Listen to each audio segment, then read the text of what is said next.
Narito na ang pambansang talk ng Pilipinas.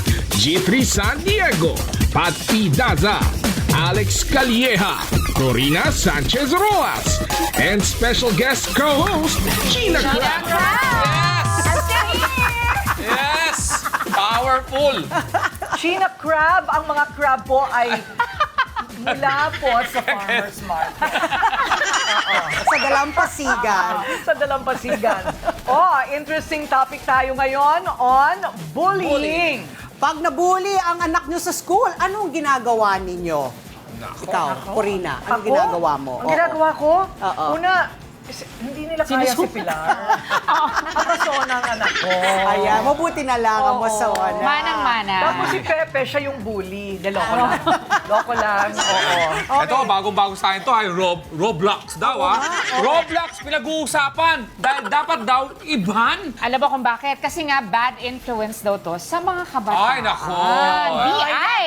Yan ang mga nakaka-chin up na topics natin tonight. Very sharp and pointed. Tignan nyo lang ako ganyan.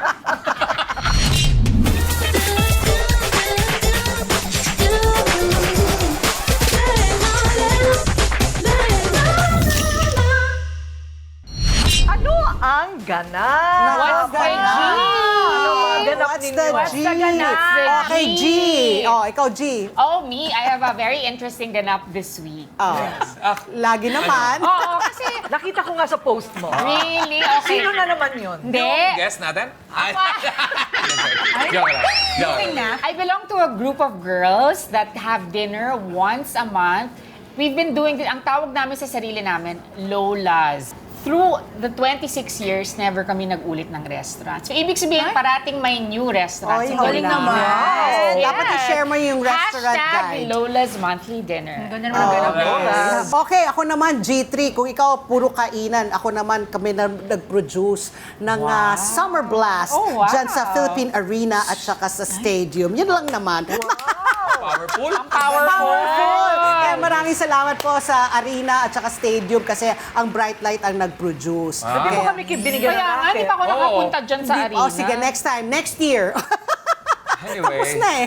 And you, Anyway. Sige, Bracket, galing ako sa Japan. Again? Yes, naman? nag-show kami dyan sa Saitama, Gotemba at sa may Nagoya. Maraming salamat sa mga Filipino community na nanonood sa atin. At syempre nakikita mo yung mga family Yeah. magkakasama dyan. Yeah. At hindi po totoo na sa Japan ang mga Pinoy hindi naglalabasan. Naglabasan sila doon para manood. Ang sarap talaga sa Japan. Oo nga. Sana madala I mo love- kami dyan. Sana nga, sana nga. Madadala ko kayo dyan. ikinakayaman mo ba yan? Sobra. Sobra. I'm getting to your level. Malalaman mo nang dumadami pera niya pag kumakapal na yung Yes. buhok. Ay, ito si Japan. China. Kailangan natin tanongin si Hindi, China. ako naman excited ako magtingin-tingin ng mga staycation kasi magbabakasyon na 4 na araw na lang tapos na kami sa school. Oh, wow! Achievement. End of Achievement! school na April 30, so wala na, pahinga na ang pagising ng madaling Araw, araw. correct. So okay, excited ako dyan. Kung saan Ayan. tayo pupunta. Oo. Yes. Eh, Miss Totoo yun, Corena. no? Pinagkakaabalahan namin ngayon kung ano ang mga extracurriculars ng mga bata. Ayun, pag summer. Kasi, they say formative years is until 7 years old. Yes. So, ano yung academics nila at ano ang sports. sports. Sports dapat, right? Oh, or Ito pa yung arts. nalaman ko. Oh. Sa lahat ng mga eskwelahan ngayon ng pambata, nag-i-Inglesan sila na Sobra. nag-i-Inglesan. Hirap na sila lahat ngayon magsalita ng Oh my God. Filipino. Oh my What's happening to our world? It's terrible. Yes. It's really, really terrible. Kasi, napapanood nila sa online eh. Puro English, si Peppa Pig. Oh, May hindi. accent Coco pa. melon. Cocomelon. Cocomelon. Pero ito, add ko lang tigurin kasi yung anak ko, yung bunso, lumaki siya sa US pero nagtatagalog siya. Congratulations. Kaya parang even sa school na kahit English siya, pag kinausap siya Tagalog, nakatagalog siya. So, kinarir ko naman na talagang nagtatagalog ang mga anak, even the panganay, kasi pahirapan ko sarili ko. Yes. At saka advantage talaga you know 2 languages, at least bilingual. So, after what's your ganap, punta naman tayo dito sa naggaganap na bullying sa mga kabataan ngayon. Sa tao. Parents like me, nako, panoorin po natin ito. Pinagsasabihan ko sila na pag binubuli sila, maging kind lang sila sa mga nang bubuli sa kanila. Kakausapin ko yung anak ko na maging strong siya and then kung ano yung nangyari, kukomfort ko siya at magpa-pray kami. Then kung kakilala ko naman yung ng uli, nakausapin ko yung magulang para magkaayos ka. Naku, palapatul ako. Talaga. Bubulihin ko rin yung bata. Pero, puwera biro, syempre, magsusubong ako sa principal. At syempre, dapat ipatawag din ang mga magulang ng batang yon. Baka kailangan lang kausapin yung bata at turuan ng good manners and right conduct. O, yun lang. Yun ang tanong, paano ba ihahandle ang mga bully? Ano ang dapat gawin ng mga kabataan na biktima ng bullying na pisikal, yung face-to-face? Magsusumbong ba sila sa teacher or parents or dapat ba silang lumaban para hindi mabully? Sa cyber world naman, sa online, sino ang pagsusumbungan kapag ikaw ay nabubuli o sinisiraan o nililibelo? Joining us is DICT Secretary Henry Aguda.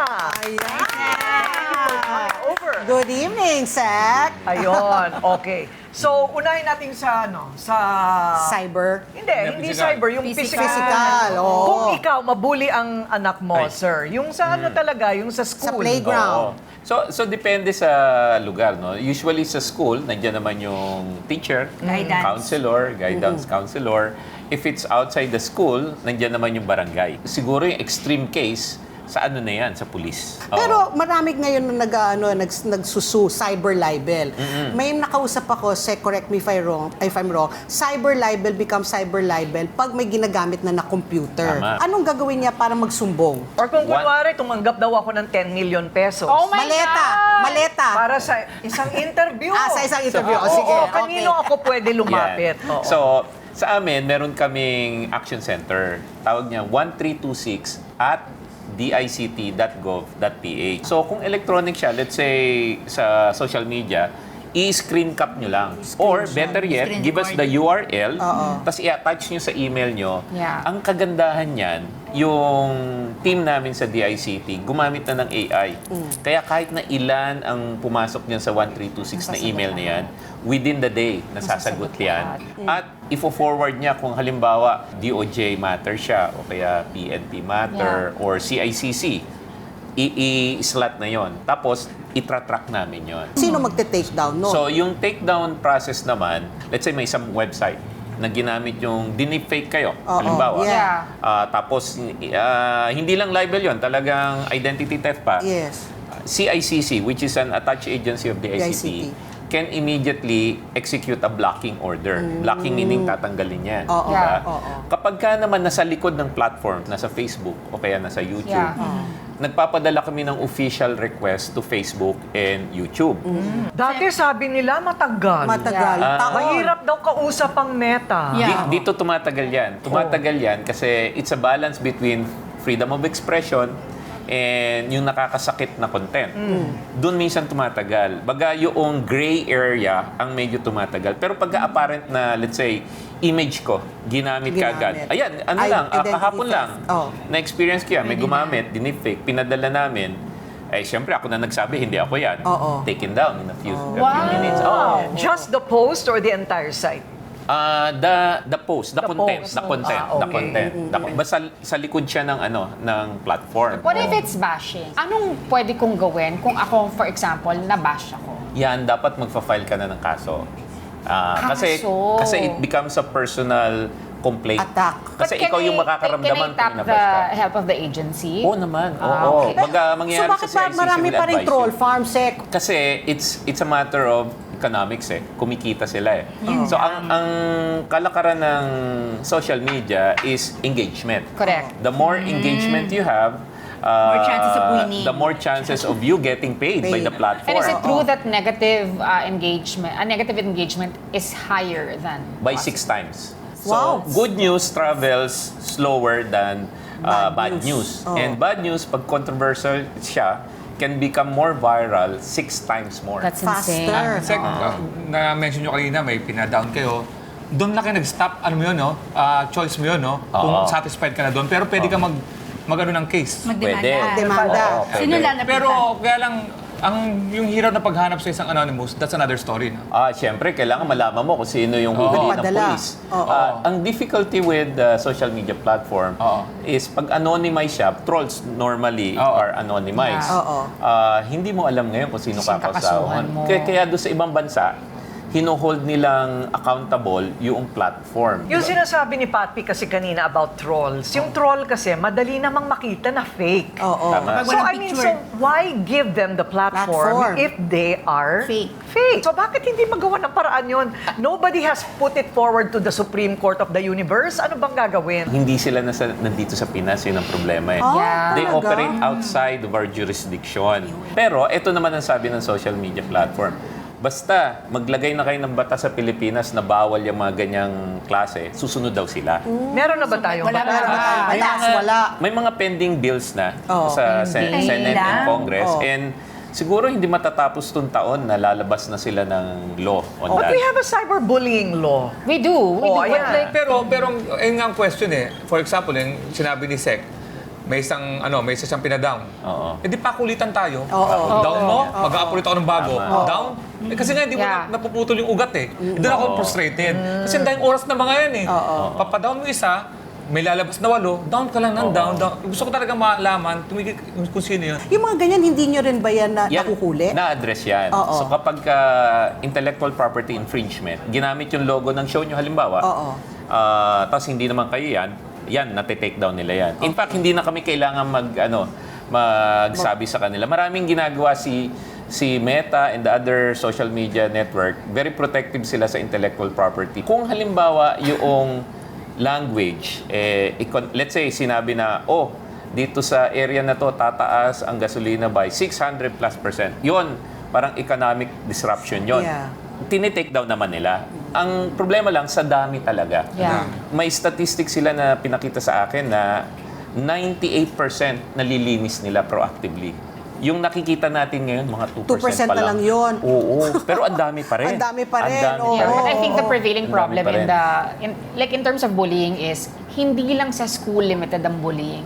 When you go home, mas intensified yung bullying kasi may online. Oo, online. 24 hours yung bullying. Oo. So, what are the parang symptoms if you see your child? Parang ano yung parang kailangan mong makita para malaman mong binubully yung child?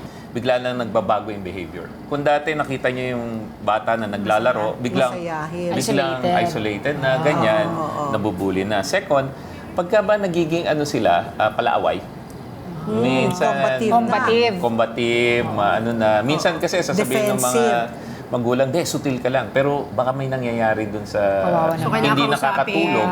Yan. So, kailangan kausapin. Oo. Sek, meron akong tanong. Kung halimbawa nabubuli ka online, saan sila pwedeng lumapit? Kasi kung wala siyang pangbayad, sisipin nyo, gagastos lang ako pag nagdemanda ko. Ang ending dead man na lang. Wala silang pangbayad ng abogado. May ganun ba tayo? So, meron kami yung padala nyo pa rin sa 1326, dict.gov.ph. Now, since lumalaki talaga yung issue na yan, binubuo namin yung action center namin for specific cases na nabuli ka, bibigyan ka namin ng advice, bibigyan ka namin ng legal prescription kung ano yung gagawin.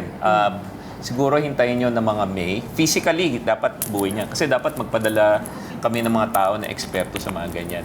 So we will have that. That will be under the CICC or Cybercrime Investigation Coordinating Council. Yan, nako.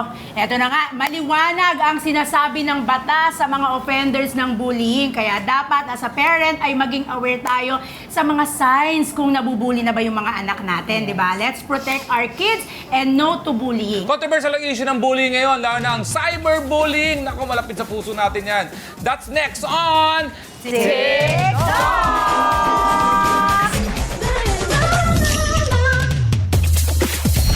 During our days, TikTokers, pag nabully tayo sa school, pag uwi natin sa bahay, we are shielded by the love in our homes. Pero ngayon, ang mga kabataan nabubully sa school, tapos pag uwi ng bahay, nabubully pa rin sa social media. Joining us tonight is a victim of bullying, Xander Ford. Okay, Hi, hello Xander. Sander. Oo. Teka, hindi na siya si Sander Ford ngayon, right? Arizala na po ginamit ko. Hindi na siya yung Arizala. Ford. Opo. Sander Arizala. Arizala, yes, ma'am. So ang kwento ni Sander, alam ng lahat, parang papogi siya noong mga Yes, panahon na pangu pa siya. Pangu talaga. Hindi Okay. So, hanggang sa nakita namin siya, transformation. Yes. One of the highest rating ever. Wow! Thank you, Ma'am Corina. Thank you. One of the highest rating ever. And then, lahat gusto na siyang i-guest. Biglang inaway siya. Okay, anyway, wag na natin banggit yung pangalan ng artista na nagalit sa kanya. At dahil sa bullying at saka sa trashing sa kanya online, na-diskaril ang karera. Tama? Ayun. Okay. O, yan ay mga tanong niyo. Okay, ang unang tanungan ko, paano ka nakabangon sa pagbubuli sa'yo? Anong ginawa mo? Actually po, nung first time ko po na mabully, kasi nung bata naman po ako, sanay lang ako yung bully lang ng mga kaibigan, gano'n kaklase. Pero nung nabubully na ako sa social media, yung first time po as in, talagang nakakalungkot, nagkakaroon din ako ng parang, alam, may bumubulong sa akin na, ay, ano, ganito na, hanggang dyan ka na lang, wala ka na. Pero, merong isang taong lumapit sa akin na parang ganito yung gawin mo, ganyan. Ang ginawa ko po, nagbasa po ako ng Bible. Very good. Kahit hindi ko naiintindihan yung binabasa ko, basta binasa ko lang siya hanggang sa nare-realize ko na parang, hindi na pala ako nasasaktan. Parang bakit parang si Lord lahat natanggap niya yung mga sinasabi ng ibang tao. Ako pa kaya na tao lang. So, Ano ba ang pinakamasahol na sinabi tungkol sa'yo? Siguro po sa Online. akin, peki yung muka, yan, tag dito, bukod sa retoke, sa peki yung muka, may mga pangit ka dati, ganyan, yung buong pamilya nyo, ganun. So dinadamay na yung pamilya. Yes. Siyempre pag dinadamay na yung pamilya, medyo mas masakit. Yes po. How long did it take? Gaano katagal bago ka bago mo nalampasan yung Na-depress ka? umabot ba sa depression? Yes po. Oo. Actually po, na rin po ako yung Psychiatrist. Opo. Tapos nagtitake din po ako ng medicine. Kasi nga, yun na yung parang may bumubulong na sa isip ko na parang, Hindi ka na makatulog. gusto ko mag-suicide. Ay! Yes, legit po. Meron ako as in ito, pero hindi to talaga as in tinotoo. Nagkaroon ako ng scratch kasi sabi ko parang talagang hindi ko na kaya kasi nga, hindi ko naman to yung pinangarap eh. Di ba? Ang pangarap ko lang na maiihawan ko sa hirap yung pamilya ko. And din yung pagkasikat ko po, biglaan lang din. So, na binigay ni Lord. So, yun po, nagulat lang ako. Sobrang yung nangyari sa akin, hindi ko maintindihan kung ano na ba yung paniniwalaan ko pa. So, yun po. May tanong ako kung naisipan mo tinangka mo, di ba? Sabi Opo, mo, yes nag-attempt ka. Anong nasa isip mo nung mga oras na yan? Like madilim, Yes, may opo. bumubulong? Madilim talaga po ako. Tapos, parang may mabubusan yun. Minom ka ng maraming medicine, gano'n. Kung hindi, maglaslas ka, gano'n. Kasi wala ka na eh. Parang kumbaga, you're nonsense, di ba? Wala ka ng kwentang tao, gano'n. Yung gano'n yung nasa isip ko noon eh. Kasi isipin mo, nandyan ka na, sikat ka na, biglang babagsak ka ng ganito. Alam nyo ba na 30% sa mga suicide ng mga teenager dahil sa cyberbullying. So, totoo yung sinasabi mo na mapupunta ka sa ganun. Ano kanila eh, di ba? Sasalita ka nila na ganito, tapos dinadama yung mama mo. Lalo na ngayon, may anak ako, dadami nila yung anak ko. So, parang nandun ako sa part na parang, sana ako na lang eh. Parang wag niyo na idama yung ibang tao eh. Mas masakit po kasi pagkasama sila. Pero bakit hindi mo na lang in-off yung mga comments? Pwede naman yun eh. Para Pwedeng hindi mo ganun. na nababasa, hindi mo nalalaman. Actually, before po, nababasa ko. Ngayon po kasi hindi na eh. Hindi na ako Hindi nagbabasa. nagay mo na yung settings. Na Hindi na po mo ako hindi na ako nagbabasa ng comment section. Meron na akong tiga-upload. Meron na akong team para mag-upload ng mga Social media videos. manager. Kasi po, before kasi kaya talaga ako nabubuli kasi nga kasalanan ko din po eh. Ano sa tingin mo yung ginagawa mo para i-bully ka ng mga netizens? Minsan po kasi meron po kasing pag mag-upload ka or magagawa ka ng isang content, minsan hindi ka nagtatanong, parang gusto ko ako yung masusunod. So meron kang nagagawa na isang content or isang bagay na hindi pwede sa social media. Ako that time po, hindi ako nagtatanong, talagang upload lang ako ng upload. Kaya yung mga tao, ayan, ganyan, kaya ka inano ng mga tao kasi ganyan ka, ganito ka, hindi ka nakikinig. Hindi ka nakikinig ng mga second, Opinion. Second opinion. But what about physical appearance? Is there bullying about your appearance still? person po ba o sa social media? Sa social media. Opo, meron naman po, madami. Anong sinasabi? Sabi nila po, hindi tunay yung ilong mo. Eh, alam mo namang hindi. Alam ko naman po hindi. Ka doon. Yes, oo. Kaya nga. Sasabihin nila, akala ko ba pinakinis ka na ni Ma'am Corina? Bakit lubak pa rin yung mukha mo? Nadamay pa kami sa Damay na to. Dinamay mo pa. Siyempre po, galing ako kay Ma'am Corina sa doon ako nag-trending. Actually, ako, tinitake ko sa kanila, hindi ko naman sinabi na kuminis ako. Ang sinabi ko, gumanda lang yung itsura ko po. Yun lang yung sinasabi ko. Hindi naman sinabi na sobrang kinis mo eh. Lahat naman tayo may mga scars eh. Na hindi Pero talaga. napakagwapo talaga ng picture mo nung lumabas That time nung po, nakita legit kita. Talagang para kahit ako nabudol mo dun eh. Parang, oh my God, ang Parang gwapo Marlo, nito. siyempre na-mention mo na uminom Opo, ka opo. para pang-support yun sa Opo. ano naman yung Mental mga iba health. pang support system mo? Ako po kasi mas gusto ko po ngayon mayroon akong anak eh. Doon ko binabaling yung, pag malungkot ako, pag nakakarinig ako ng hindi maganda, ng negative, titingnan ko lang yung anak ko, tapos ganun-ganun, laro-laro lang po. Nawawala yung nawawala yung parang Nakalimutan mo. lungkot, yung inis ko sa mga sinasabi ng tao. Pero malaki pa rin nakita mo sa social media. Actually, hindi na katulad ng Hindi na dati. tulad ng dati. Pero okay naman po, sapat. Kasi nagtrabaho na rin po ako ngayon eh. Nang normal po, like sales 9 to 5. marketing. Oo. Kaya ako sinasabi yan, kasi yung bullying, hindi mawawala yan eh. Sobra po. Nandiyan pa rin sila eh. Kaya lang ikaw talaga yung magbabago. Kaya ngayon, kung nasasabi mo na yan, Yun naku, po. okay At saka, i-share ko lang sa ibang tao na talaga po, yung social media po is the source of crime.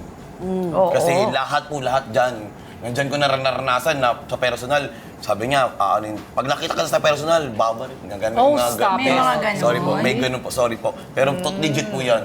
So question, Naranasan ko po yun. kunyari, di ba, active ka social media, content, tapos doon ka talaga kumikita. Dahil nabubuli ka, tumating pa sa point na parang ayoko na nga mag-content. Yeah. Yes po. Actually po, before yung kay Ma'am Kay po ako na unang labas po, lahat ng followers ko talaga mataas. Yung iba po nung tinake down ko po sa sobrang sakit talaga, nung mga nababasa ko. Blinak mo na lang sila. Hindi po, tinake down ko yung accounts ko lahat. Kahit kumikita lahat. Opo. Nag-up ka na lang ng bagong page, parang ganon. Kasi po, parang nakikita ko yung parents ko pag umiiyak sila na, uy anak, nabawasan namin sa ganito, sa ganyan. Sakit Siyempre, siguro. parang ang sakit po sa part ko na Ako ganun. sinasagot ko, Yeah. tapos tsaka ako siya ibablock. Sagutin mo muna. Kailangan mabasa muna. Oo, Hindi na siya sinasagot hindi nakapalag sa'yo. Ako depende sa gising. Oo, Halimbawa, depende sa gising. Kung nagising ako tapos gusto ko silang patulan. Oo. Pero kung nagising ako parang, sino ba to? Deadma. Pero pwede mo talaga i-block for your Yeah. own Sanity. mental health. Yes. Yeah, for your Protect your sanity. health. Congratulations, halagpasan mo lahat yan. Yes, ma'am. Yeah. Thank you po, ma'am. Thank O you. yan, ako, ginagawa ko rin sa asawa ko yan. Binablock mo? Sasabihin ko sa kanya, tapos sabay alis. Tapos, Yes, ganun. Balik, sorry. Pwede naman. Akala ko binablock mo yan. Maraming salamat Marlo, at good luck sa pagtuloy-tuloy mong pag-aayos. Susunod, Roblox. Bakit controversial ito nowadays? Find out when we return here on...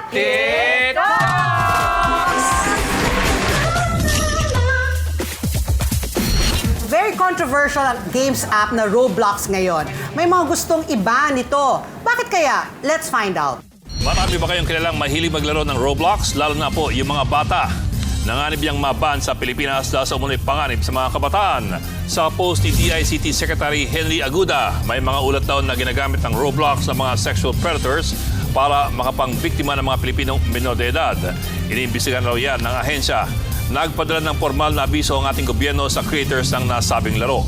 Kung hindi raw sila makikipagtulungan at aaksyon, posible raw itong i-restrict o kaya tuluyang iban sa Pilipinas. Wala pa naman tugon dyan ang online gaming app na Roblox. Ang Roblox, isa pong laro kung saan maaaring gumawa ng kani-kanilang virtual worlds ang bawat user. Hindi lahat alam ang Roblox. Yes. Oo. Ano ba yung Roblox? Sino lang ang nakakaalam nito? So, yung Roblox, ang daming tao hindi alam na in the Philippines, ang laki ng user base niya. Worldwide, mga 100 million ang users, pero sa Pinas, nasa mga 40 million. And ang age range from 6 years old to 21. It's a game where other people can also create games on top of it. So, at saka pinagkakakitaan niya ng developer community, which is a good thing kasi natututo sila mag-create ng games. At the same time, they can make money. It fosters creativity in the young minds of the children. Pero bakit nagiging masama siya? Pag pinabayaan mo yung mga bata maglaro sa playground unsupervised, minsan nasasaktan sila. Yeah. At ang masakit yan minsan, pag walang gate yung playground, baka may mga predators na makapasok Which is dyan. meron talagang pumapasok. Which is meron. Kaya importante doon sa Roblox, like any playground, may parental supervision. Bakit wala pong security measures yung app? Hindi ba pwede makialam ang estado para maproteksyonan ng mga minors? So Ma'am Corina, meron naman. Ang tanong lang dyan is, sapat ba? Kasi pwede ka mag-create ng parents account, tapos ikakabit mo doon yung account ng anak mo. Sa amin, tingin namin, since very popular na siya at maraming gumagamit, parang any playground na masyado ng maraming mga bata, kailangan dagdagan natin yung protection. Safeguard. So yun yung ina-advocate namin. So ang ginawa namin, sumulat kami sa Roblox. Sumagot naman sila. So we wrote to them a week ago, and tonight, darating daw sila ngayon sa Pilipinas at makikipag-usap sa amin this week. Kasi nga naman, 40 million users. In the Philippines. Would you know, Secretary, kung do you have an idea how we rank in terms of usage sa buong mundo? I think we're one of the highest also. Kasi kung 40 million. Next to the US. Pero second to the US. what is the worst thing that happened? Kasi may mga nabalitaan ako, parang may mga nagsuicide. Paano humantong sa ganon? May mga documented case kami na hindi lang suicide. May iba tinatawag natin radicalization. Doon kami actually na nagulat. Mas nakakatakot. So may isang storya nga, may isang high school student, teenager, na radicalize siya sa Roblox, bigla bang mananakit siya ng kapwa niya. Buti na agapan yon. So hindi lang sa Pinas, all over the world may mga ganyang situation. Kaya kailan pa ba kami aakto? Dapat we should act immediately. When you say radicalization, paano yun? Paano chine-change ang mindset mo? Paano napapalitan? So usually yung bata, isipin niya, ang kausap niya kapwa bata. Tapos yun na, magsasabi na yung bata na, alam mo ba, masyadong naaapi yung isang segment ng society na ganito. Tapos biglang yung impressionable kasi yung bata Tapos biglang magsasuggest na siya ng action. Ang masakit kasi sa Roblox, pwedeng hindi sa Roblox nang yayari yung ganong conversation. Dinadala siya sa chat group. Sa ibang chat. Tapos after that chat group, yan, may mga meet up na sila. May mga mga predators. Dalawa kasi ang anak ko. So buti na lang, dalawang anak ko, sila ngayon yung magkalaro. Yun. Tapos yung matanda ngayon na nag-monitor, kaya naiwasan ko yung Roblox na yan. Is there something just inherently wrong with it? Yung Roblox mismo? Or it enhances creativity? Ano tingin mo? Ano yung upside? I think that if it's not Roblox, there's Another. probably going to be another app that's going to be Yes. invented. There's probably going to be another app that's going to be invented. The platform itself, I feel, is very neutral. It's really who has Who the uses it. capacity and has the access to use it. So importante talaga na kailangan meron kang community guidelines on kung sino talaga yung may access dyan, and parental guidelines. Malaking bagay talaga yung parental guidance. A lot of times kasi, the parents, para lang hindi mangulit yung mga anak, hindi magkagulo, talagang sa pagpapalaki pa rin ng magulang yan. I feel, yun talaga yung pinaka-root ng lahat. Kasi kahit bantayan mo naman sa bahay, hindi mo alam kung anong Kung anong ginagawa ina-access. sa school. During recess or in the house of their playmate. Hindi mo rin alam Ano po itong controversial na Simbang Gabi? Yung game on Roblox reportedly taken down. Isa siyang game na pwede ka mag-create ng community mo. Magugulat ka, meron talaga nagsisimba. Minsan pari talaga yung nag-officiate.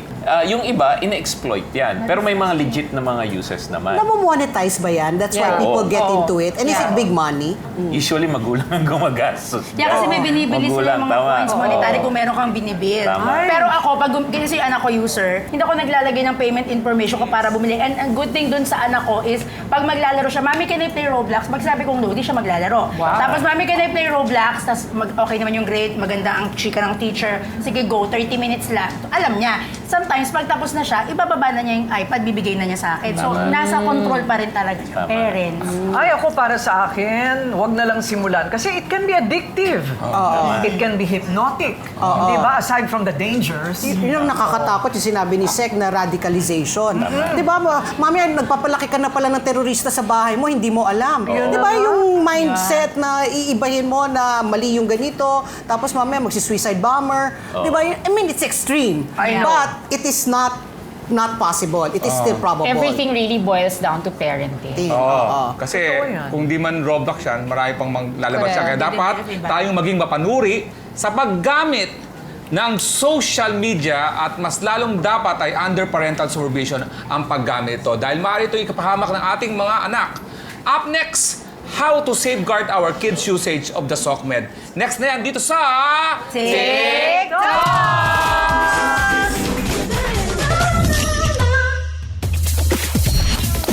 Filipino children are among the highest consumers of digital content globally. Wow. Isa ang mga Pilipino sa pinaka-addict sa anything online. With reports showing they spend an average 34 hours per week or I think 4.8 that's very hours a conservative. day. Average lang yan, ha? Yeah. Paano natin as parents masisafeguard ang mga anak natin from the harmful effects of the internet? So, DICT, Secretary, kayo na ang magsabi. May anak po kayo? Oo naman. Oh, ayan. So, May- anong rule ninyo sa anak ninyo? Well, sa amin, offline-online parenting. Kung ano yung tamang panuntunin sa offline parenting, yung Ganun don't din. talk to strangers, don't give up your address or your name, Information. at always be guided by an older person, yun din ang panuntunan ko sa digital. So, hindi ka dapat na lalarga sa digital nang wala kang supervision, especially kung 6 to 12, yun, very vulnerable Oo, Secretary, like Australia, talagang pinasa na nila na 16 dapat below. 16 16 below. and below walang access. Oo. Do you think we should also copy? Yung age restriction, I'm for it. 16? 16 yung sa pag-aaral namin, ang pinaka-effective na hindi masyadong matanda, hindi masyadong bata. Yeah. May iba kasi 18, Yeah. may iba 12. Oo. So, dun sa hearing sa Congress and Senate, we've already sent our recommendation. Baka ang maganda ay 16. Yung Telegram. Nako, kasi Anong nangyari na sa very Telegram? controversial yung Telegram. Anong meron May mga dyan? sexual videos, Tama, oo. binebenta. Diba, a couple of weeks ago, G3, Yeah. yung Ang na-interview alam ko lang kasi, natin. ang sa Telegram ko lang, the Telegram of my church, Oo. and the Telegram of Bamakino. I swear, I'll show you. Okay. So, nagulat talaga ako na may ganyan palang ganap sa Telegram. Oo. Anong prospects ng Telegram at take down? Ang Telegram kasi and most social media platforms hindi nag-ooperate sa Pinas. Hindi mo ba Yes. pwede pumunta sa SEC tapos sino yung kakusapin namin? Wala silang Correct. action center. Oo. So alam mo yung ginawa ko? Oo. Nagpunta ako sa Telegram. Ikaw nagpunta. Saan yung Oo. Telegram? Doon sa China. Telegram. Hindi, yung Telegram, sabi nila nasa China. Russia, sabi nila nasa China. Hindi natin sigurado. What? Oo. So you know what I Pati yung did? address. What? Tinelegram ko yung, chinek ko sa website sino yung COO nila. Oo. Tapos Doon tinelegram nakita ko, mo siya. sumagot. Oo.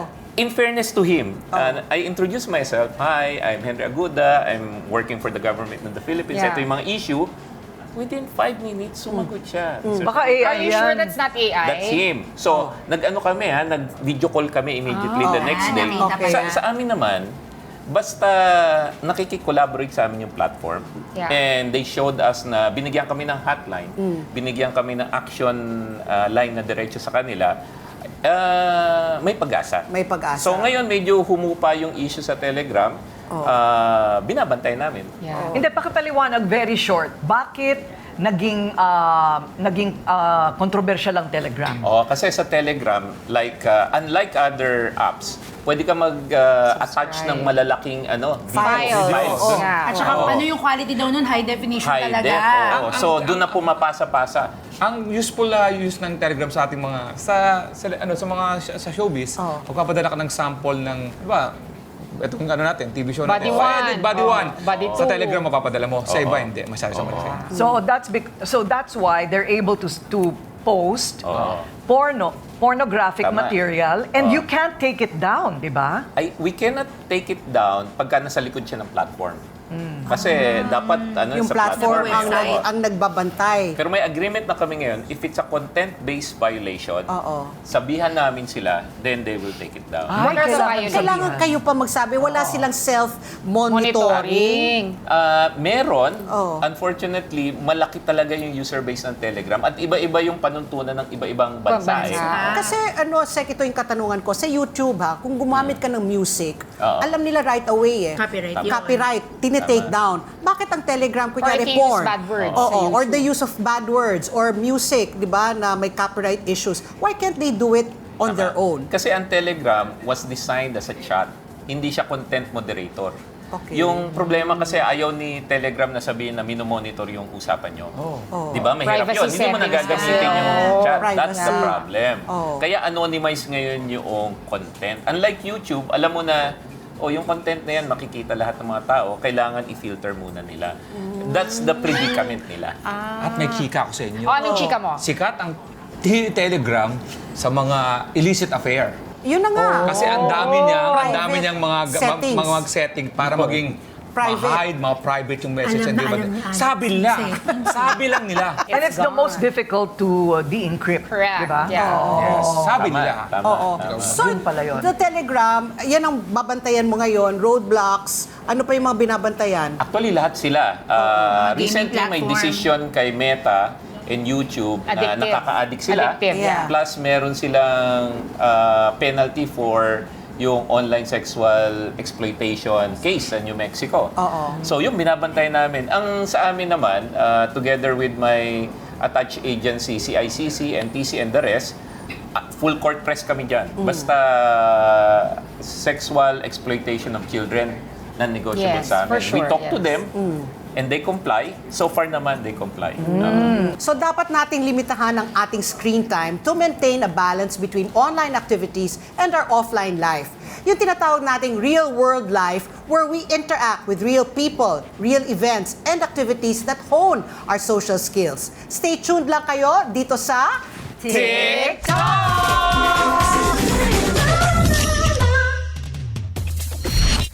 Okay, TikTokers, time to share your takeaways on the episode.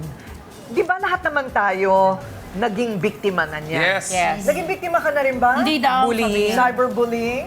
Trashing? First of all, kasi hindi naman ako very active sa social media. That's diba? why. So hindi ako masyadong nababash, hindi rin ako masyadong nagpo-post. So for my sanity, 'di ba? Ay safe space kumbaga. You get better at dealing with it. Yes. As you go along, parang mas madali na siyang i-handle. Oo nga. Ikaw, Gusto ko nang daanan yung kasi lagi natin mention yung mga magulang ng binubuli. Sana naman yung mga magulang na nabubuli that may identifier din tayo sa mga anak natin. Kung di bully ba, yung anak mo. nakakalimutan natin. Kasi ang lagi sinasabi natin, babait yung anak ko, pero paano kaya yung mga batang bully? Ano yung anong sitwasyon? Yeah, anong Dapat psychology pigilin din nun? natin sa Yeah. bahay na, may sign na, huwag lang lagi sasabi na, anak, wag kang ingat ka sa mga bully. Baka naman pwede na sabihin anak natin na, Huwag kang anak, maging huwag kang bully." mambully. Yeah. Balansin natin, baka kasi mamaya nasa ating Hindi, anak sinasabi nila, yung mga nambubuli, meron kasi silang pinaghuhugutan. Baka Yeah. sa bahay nila, May pinag- sila ang either may Kaya nga. may physical abuse Yeah. or may verbal abuse. Kaya linalabas nila sa mga kaibigan nila. That's why for me, parenting is the number one. I'm not a Yes, parent. true. I don't know the first thing to raise a child. You're all parents in this panel. But parenting is a very important job. Ako, dalawa sinasabi ko. Dalawa anak ko eh. Sa office isa, sa school. Same Be nanay. kind. Same nanay. Yes. Be kind. Correct. Ibig sabihin, be kind yun. correct. Be kind. Whether in person or Oo, online. Be kind. Yeah. Be kind. That's so true. Well, I think yan ang conclusion natin, di ba? Ako naman, gaano ka man ka-busy sa buhay, kung ano man ang ginagawa mo, dapat meron ka talagang time silipin kung anong pinagkakaabalahan ng anak mo kasi baka mamaya may namimiss ka na, nabubuli na pala yan, or kung ano ng involvement sa kung ano-ano. So dapat maging alert tayo mga parents. Ganon. Mga girls, on the lighter side naman, kanya-kanya na talaga problema tayo. Dati kasi problema natin, mga magulang natin, TV. Di ba dati, bawat Yung TV papanoorin. screen?